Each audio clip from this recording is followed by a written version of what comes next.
Eso que falta, el noticioso postmatutino prevespertino de FM La Tribu que te deja con ganas.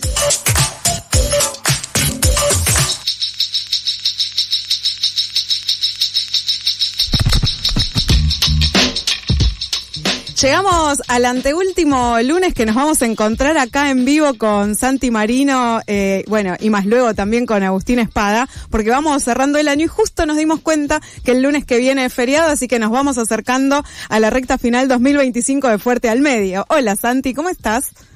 Hola May, ¿cómo estás? Bien, muy bien, ¿vos? Bien, ahí planeando la llegada del final del año, con menos exigencias horarias, por suerte, un final por tomar la semana que viene, que auguro será largo. ¿El final obligatorio? O sea, ¿va toda la comisión? En realidad es el segundo parcial, pero es oral y tomamos el teórico y el práctico en el mismo ámbito. Bueno, algún día hablaremos de ello, pero me azora mucho el temor que tienen los estudiantes de comunicación a los parciales, orales, sobre todo a las instancias orales. Qué loco, ¿no? Yo como el único marino varón no veterinario les digo que entiendo que es una preocupación que tengan al estudiar veterinaria. Si estudiaban comunicación sería otro problema. Pero bueno, bien, dentro de todo bien, menos en lo deportivo. No, bueno, eso te iba a decir, lo bueno es que no tenemos preocupaciones deportivas los fines de semana nosotros ya. Bueno, yo tenía mi equipo de Tres Lomas salió campeón la semana pasada, en la Liga Cultural y Deportiva Treslomense, pero del clausura, pero ayer perdió el clásico en el cruce de cuartos de final de la liguilla, este modo nefasto que tienen los torneos de disputarse como si fuera tenis, y así que me quedan, es el primer año en varios que no llegué a jugar el máster. Terrible, no llegaste a diciembre. Tenis. Me lesioné, fue un año muy costoso en términos físicos, así que acá estamos. Bueno. Estoy tomando carrera para empezar mis vacaciones y leer todo lo de literatura que quiero leer. Bien, ¿ya tenés lista de libros de ficción? Tengo todos los regalos que recibí este año y el año pasado acumulados en una pila. Pero espera, te hago una pregunta. En tus vacaciones, ¿no lees nada vinculado a la comunicación, al laburo, sino que te vas a la ficción? Bueno, depende, porque en realidad mi idea siempre es apagar pocas horas antes de Navidad y volver a encender en febrero. Este año no va a poder ser así porque tengo un viaje a Chile la primera semana de enero, no me quejo, pero yo no sabía que los hermanos trasandinos no paran en enero. Claro, tienen otro calendario. En febrero paran, sí, exactamente. Y bueno, es un proyecto que me interesa mucho, así que iré ahí unos días. Pero sí, mi idea es me dedico a hacer listas de canciones en Spotify con mi hija, a mirar series, y trato de no leer nada vinculado a la comunicación, pero bueno, leo los medios.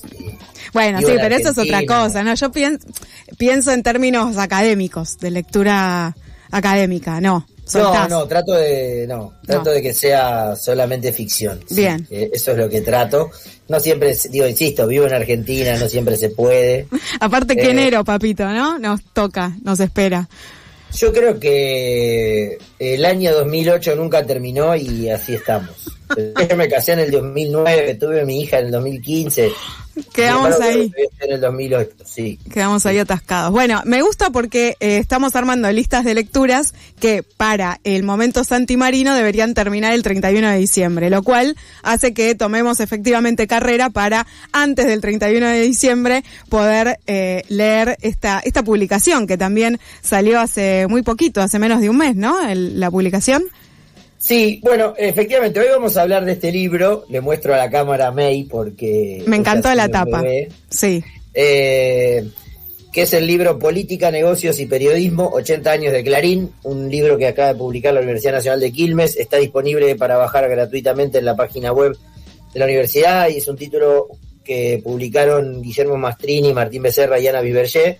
Ahora vamos a hacer algunas aclaraciones sobre este trabajo y después daremos cuenta de la columna que invita a leer este libro, pero déjame decirte que en realidad quienes nos escuchan sí pueden leerlo en el verano. Está bien, sí, es cierto. Estos temas, salvo que sean estudiantes de comunicación, claro, puede haberlos, y profesores, docentes, que quieran hacer el modo Santiago Marino de vacaciones, que es no leer textos vinculados a la materia, se puede leer claramente, porque además es un texto de divulgación. Yo estaba pensando, este es un libro que publica la universidad en su edición en español de un trabajo un poco más corto que habían realizado estos mismos autores hace 2 años para una editorial estadounidense en inglés, trabajando el caso Clarín en términos de economía política de la comunicación específicamente.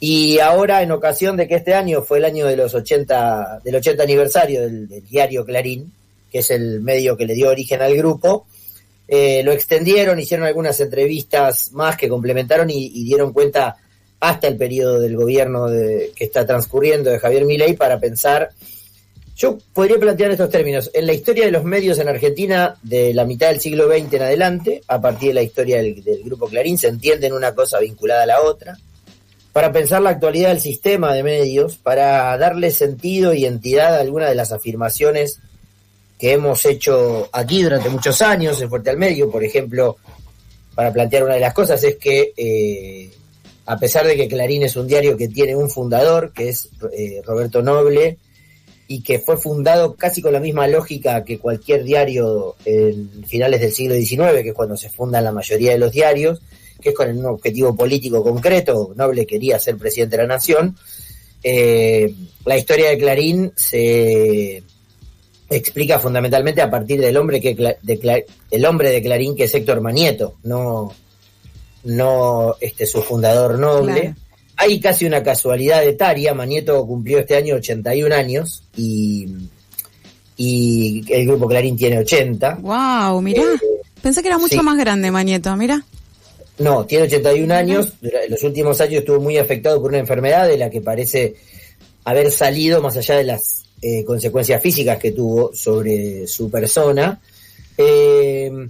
Y entonces ahí tenemos como 2 ideas fuertes, ¿no? Primero, que efectivamente la historia de los medios en Argentina de la segunda mitad del siglo XX en adelante se entiende a partir de los 80 años de Clarín como marca. La segunda es que Manieto es el hombre de Clarín, claramente, pero pensaba que este posiblemente sea el último libro que se pueda escribir sobre Clarín. Así como Enzo Pérez es el último ídolo de River Plate, y le mandamos un cariñoso saludo después de su partida con la finalización del contrato.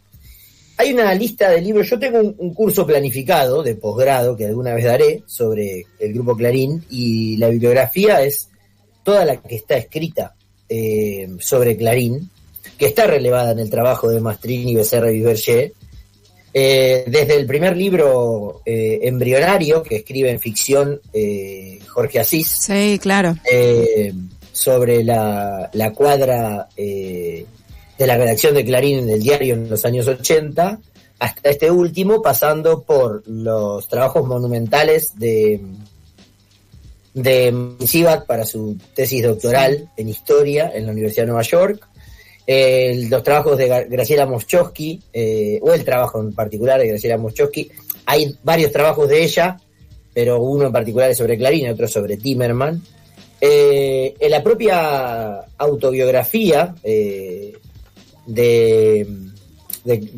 en realidad es la biografía que José Ignacio López escribe sobre Manieto, que se llama El hombre de Clarín, que se publicó en 2008, es un libro monumental, que es central porque tiene ahí la voz de Ernestina Herrera de Noble. Hay una serie de cartas que Ernestina Herrera de Noble le responde a José Ignacio López en ocasión de la publicación de este libro. Después está el libro de Pablo Yonto, escrito como desde la visión de un trabajador sobre Clarín.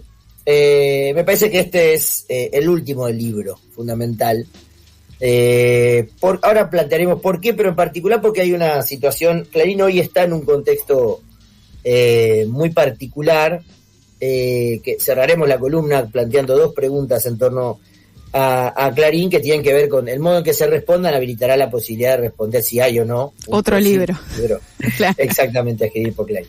Bueno, este trabajo, decía, que hacen Mastrini, Becerra y Ana Viverger, es un texto que tiene unas 190 páginas, y que se divide en una serie de capítulos. Cada capítulo está presentado por una de las tapas icónicas del diario Clarín. El primero, por supuesto, o la primera, es claramente la tapa del primer diario, del primer ejemplar, que tiene como título central la ocupación de las fuerzas de la Segunda Guerra Mundial, del territorio hostil, la llegada de paracaidistas a Tokio, y todavía ardían en Nagasaki los efectos de la bomba atómica. Estos son los títulos centrales, con una foto que está arriba a la izquierda. Es la primera foto que divide uno de los capítulos. El último de los capítulos está dividido por posiblemente la etapa más relevante de Clarín, que es la crisis causó 2 nuevas muertes, que es el título de Clarín el 27 de junio de 2002, en ocasión de los asesinatos de Costec y Santillán, que para mí y para los autores también fue la más significativa por aquello que puso en juego, que fue la marca Clarín, ¿no? Clarín pone en juego la veracidad y el valor simbólico de su marca, en lo que nos habilita a plantear otra idea sobre el libro, que es el peso que tienen las tapas del diario, pero sobre todo el peso que tienen las tapas que no se escriben. Martín Becerra dialogaba el sábado pasado con Fernando Rosso en el Círculo Rojo, el programa que hacen los compañeros de la izquierda a diario, y sobre el libro, y ahí lo que se planteaba es esta cuestión de que durante muchos años en Argentina se dijo que ningún gobierno podía sobrevivir a 4 o 5 tapas seguidas de Clarín en contra. Esto ya no es así, no solo porque hubo gobiernos que la sobrevivieron, el diario Clarín se la pasó diciendo que el gobierno kirchnerista es malo y me pega, digamos, es un resumen que podríamos hacer de todas esas tapas, y sin embargo sobrevivió. No, un jefe de gabinete directamente rompió una tapa de Clarín en una conferencia de prensa. Es cierto, así le fue, ¿no? Al jefe de gabinete y a ese gobierno, pero es cierto que no cayó por eso. Es interesante pensar que no lo hizo el jefe de gabinete del gobierno del 2002, sí lo hizo el jefe de gabinete del gobierno de Cristina Fernández del 11 al 15, que era Capitanich. Pero ahí la idea interesante para pensar es que las tapas más significativas son las que Clarín no escribe. Y eso yo lo pensaba, por ejemplo, hoy a la mañana, porque Clarín de a poco, lo que podría haber sido otro tema de la columna de hoy, que es todo el entuerto en torno a la crisis en la AFA, Chiquitapia, Verón, donde es una novela y una disputa donde no hay buenos, claramente. Lo que hacía era no dar cuenta de la noticia, otra vez como Clarín no informa sobre aquello que lo tiene involucrado, que eso por un lado la decisión de finalizar, de no renovar los derechos de transmisión del fútbol de la Primera B, y por ejemplo dar alguna vez alguna noticia en torno a Bursaco, aquel funcionario de la empresa que está en una prisión domiciliaria de Estados Unidos a partir de los casos de corrupción con la FIFA, noticia que nunca salió en Clarín desde el momento en que fueron apresados los dirigentes de la Federación Internacional de Fútbol, en una relación que claramente cambió hoy, ¿no? Estados Unidos cambió su relación con la FIFA, el próximo Mundial se jugará allí, pero en ese contexto donde estaba todo mal durante el gobierno de Obama, ahí fue apresado una persona que no solo tiene familiares directos involucrados en la gestión del grupo, sino que era trabajador o parte o dueño de alguna de las empresas del grupo. Sí, o pienso en todas las fotos que no salieron en la crisis causó 2 nuevas muertes, ¿no?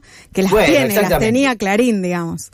Exactamente. Entonces hay una idea interesante que el texto, que sistematiza todo el recorrido histórico del diario y de cómo este diario se convirtió en una empresa concentrada, convergente, dan cuenta de esto en términos simbólicos, ¿no?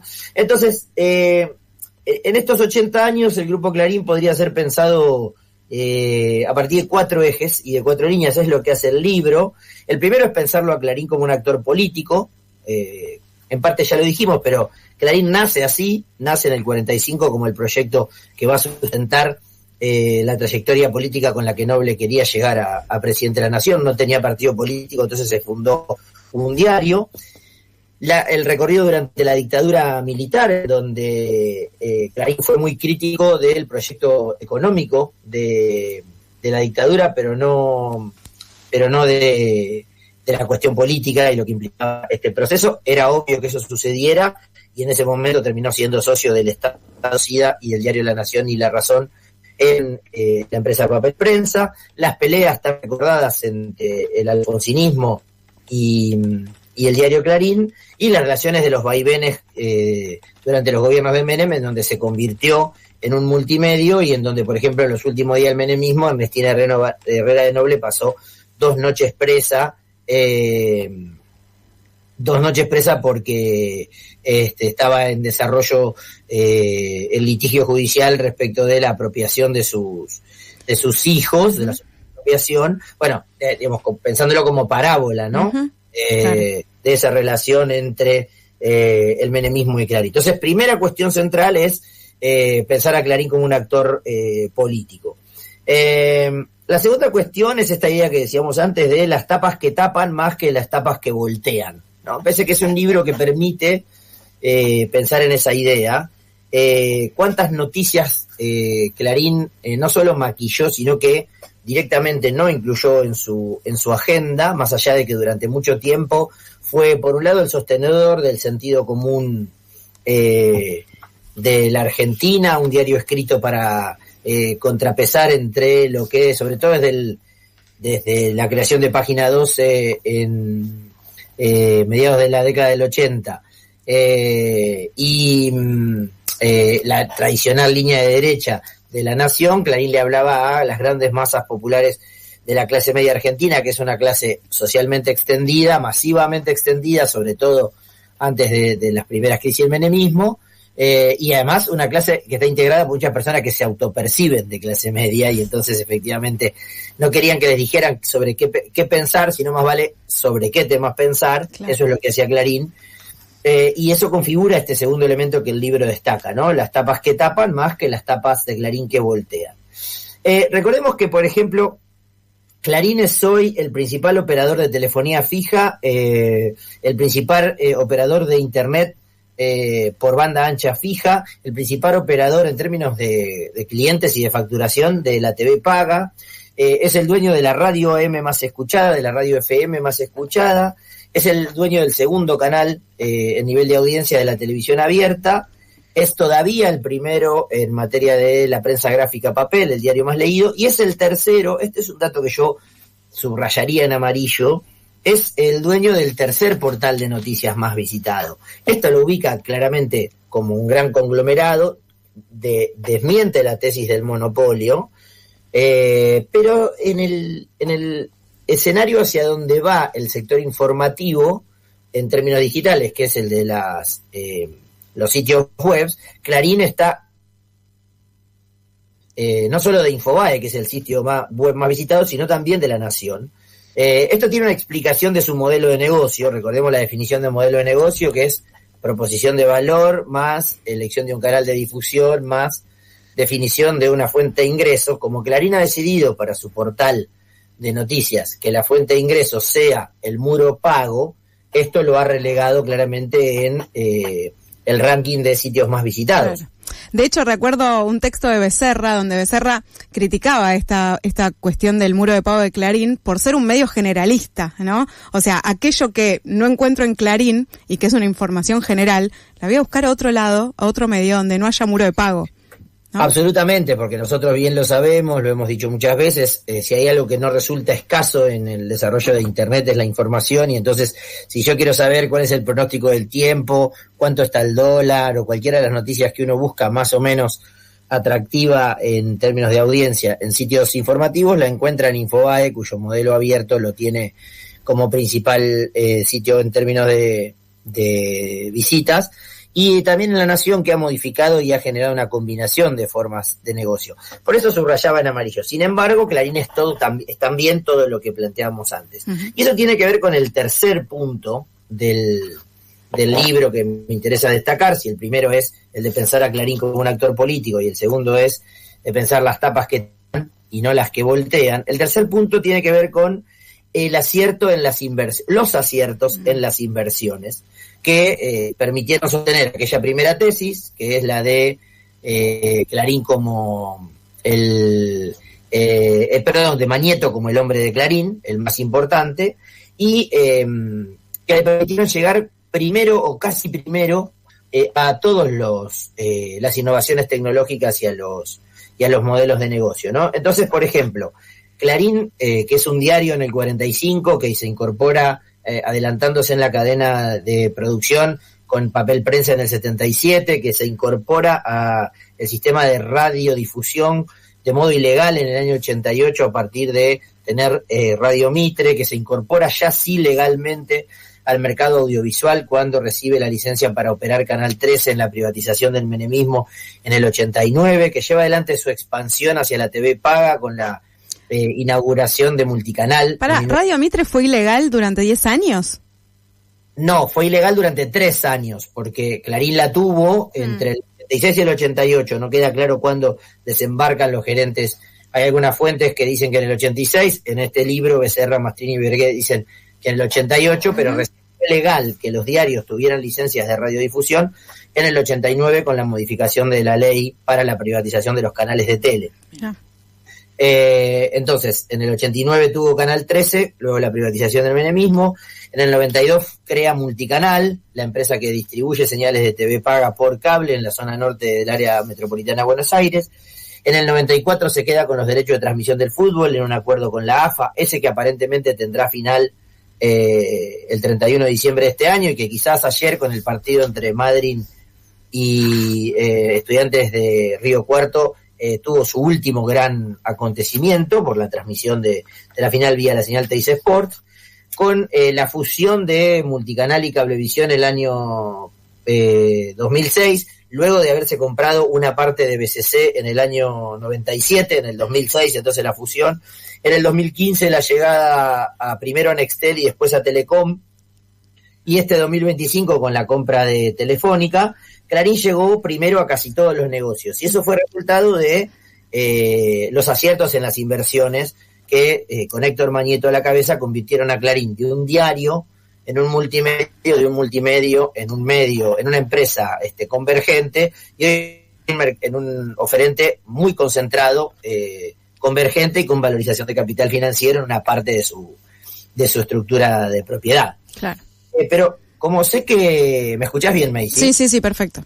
Bien. Como sé que a vos te gusta que demos números por radio, sí, vamos a recomendar para mí el cuadro más atractivo que tiene el libro, que está en la página 125, en donde se presenta la evolución de Clarín más Telecom por línea de negocio desde el 20 hasta el 24. Entonces ahí vemos, por ejemplo, que la facturación total de Clarín más Telecom en millones de dólares fue de 4.653 en 2020, llegó a tocar los 5.000 en el 21, en el 22 fue 6.145 millones de dólares, insisto, facturados ese año.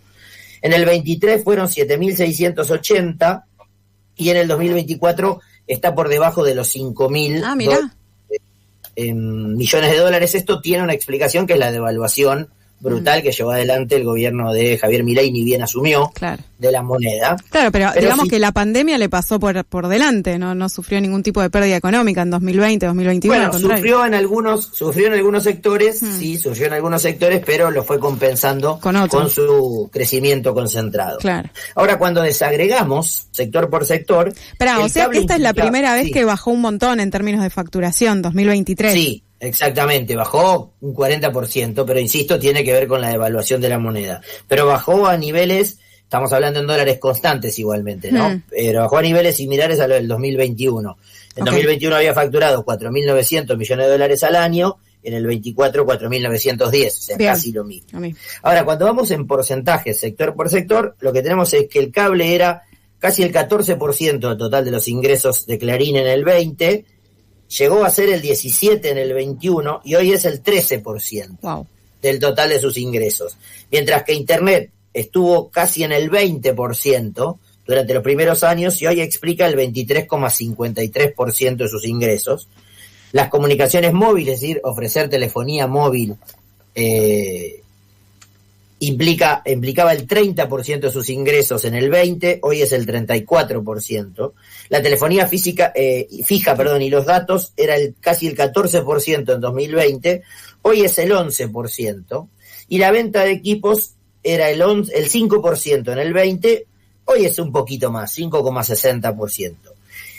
Eso es lo que tiene que ver con fierros e infraestructura, provisión de servicios. Si nos vamos a la generación de contenidos, la impresión y publicación explicaba casi el 4% de sus ingresos en el 20, hoy está bastante por debajo, es 3,6% de sus ingresos.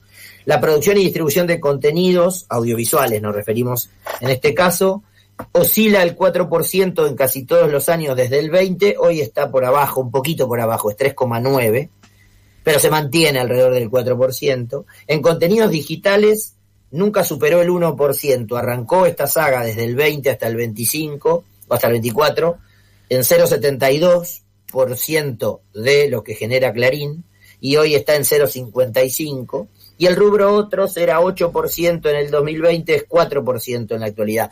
Pero para agregar estos números que desagregué, es importante pensar que en el 2024, el 85% total de ingresos del Grupo Clarín tiene que ver con fierros e infraestructura, con provisión de servicios y venta de equipos, y solo el 8% de lo que genera tiene que ver con producción de contenidos en cualquiera de sus formas. Claro. Esto nos está mostrando que en ese recorrido que Clarín desanda, y de acuerdo a Mastrini, Becerra y Bisbergue, se puede clasificar en una serie de etapas.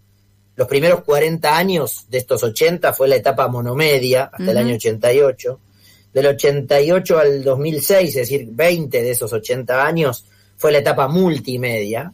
Desde el 2007 al 2015, la etapa de inversión en infraestructura.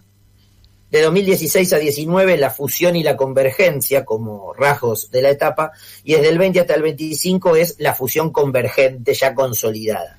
En ese periodo, Clarín pasó de generar ingresos solamente por la producción de contenidos, venta de ejemplares de diarios o producción de programas de televisión y radio, a explicar casi el 90% de sus ingresos por la provisión de servicios. Es decir, Clarín hoy es una empresa proveedora de servicios vinculados a la comunicación que además hace contenidos y no al revés. Claro. Y esto nos vincula con la pregunta histórica que hacemos en Fuerte al Medio, que es ¿para qué tienen medios los que tienen medios?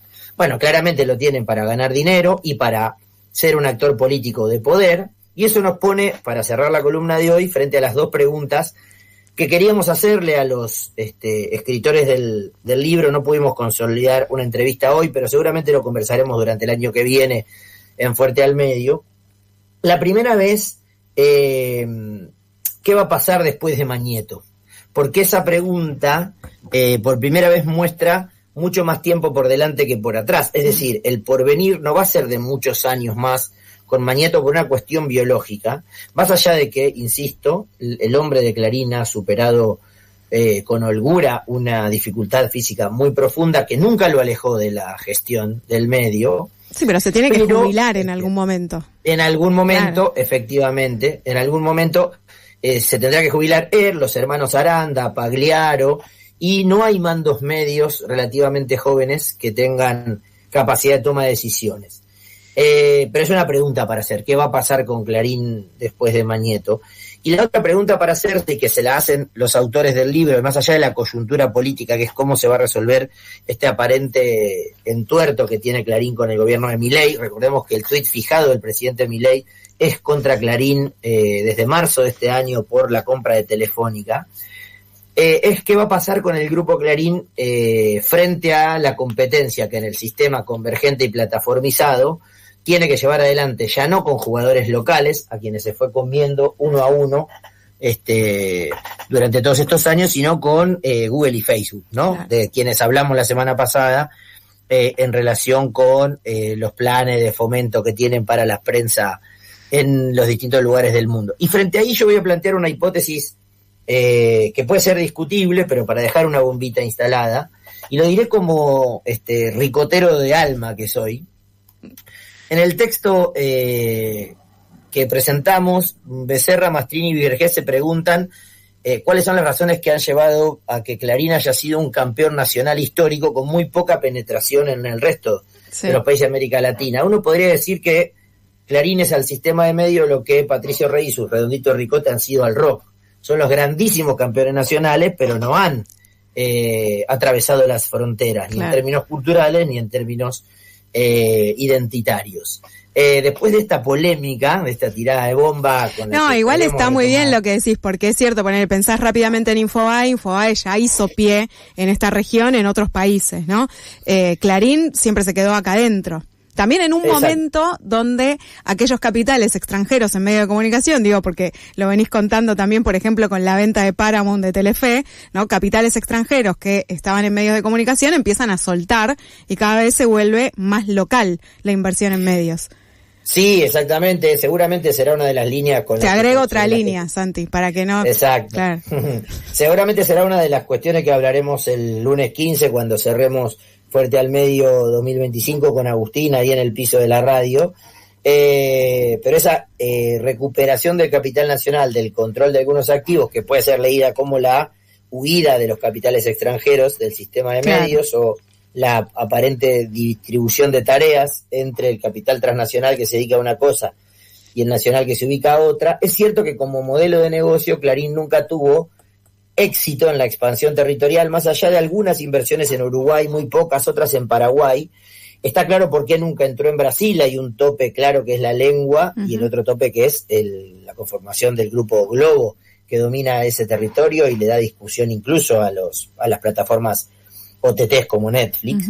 Pero me parece que es interesante saber qué le va a pasar a Clarín frente a este escenario de las plataformas convergentes, porque Clarín, más allá de autopercibirse y comunicarse como el gran diario argentino, como el histórico medio de la Argentina y el gran productor de discursos de origen nacional, el principal empleador de las industrias culturales, el dominador de casi todos los mercados, es un gran jugador de la cultura nacional, y habrá que ver en qué condiciones se sigue produciendo contenido nacional cuando la escena de la plataformización termine de resolver este proceso de crisis en el que atraviesa y comiencen un siguiente juego, un nuevo juego. Me quedé pensando, ¿sabes en qué, Santi? En Flow, ¿no? En términos de inversión en plataformas, ¿no? Flow, sí, bueno, hay un recorrido en el texto, en el libro, que da cuenta de la estrategia que lleva adelante Flow, con explicaciones de números, que es lo que no suele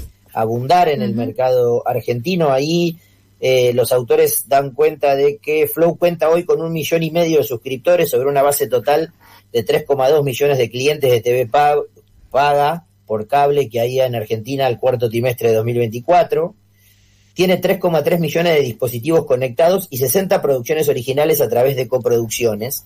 Nosotros en los estudios que estamos llevando adelante sobre quién produce contenido nacional, de lo que hemos hablado también en Fuerte al Medio, estamos empezando a incluir a Flow como un actor. Claro. Lo interesante para allí es ver qué estrategia le está dando Gonzalo Ita, es el gerente que era de Telecom y que es el responsable de Flow.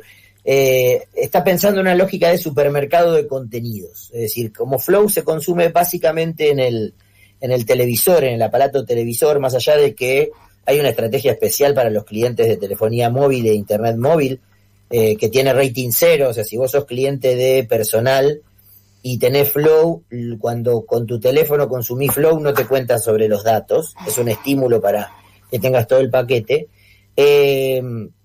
Ahí está compitiendo con YouTube, digamos. Claro. Entonces ahí hay un problema significativo, pero es posiblemente una de las respuestas posibles a la pregunta por el futuro de Clarín en materia de medios. Flow es la primera plataforma efectivamente pensada como tal por parte del Grupo Clarín. Todavía no explica gran parte de sus ingresos y su modelo de negocio, pero estará seguramente en el futuro como un jugador significativo para intentar responder a algunos de los planteos que hemos hecho hoy en Fuerte al Medio. Santi, gracias por esta columna, por este recorrido, por el libro que se llama Política, Negocios y Periodismo, 80 años de Clarín, un libro publicado por la Universidad de Quilmes, libro que está también disponible online, hecho por Ana Bisbergue, Guillermo Mastrini y Martín Becerra. Santi, nos vemos en 15 días, nos vemos real. Nos vemos real, ahí estaremos físicamente en Lambaré 873 como como siempre, para cerrar el año. Dale. Un abrazo fuerte. Abrazo grande, Santi. Nos vemos prontito. Pasó Santi Marino aquí al aire FM La Tribu y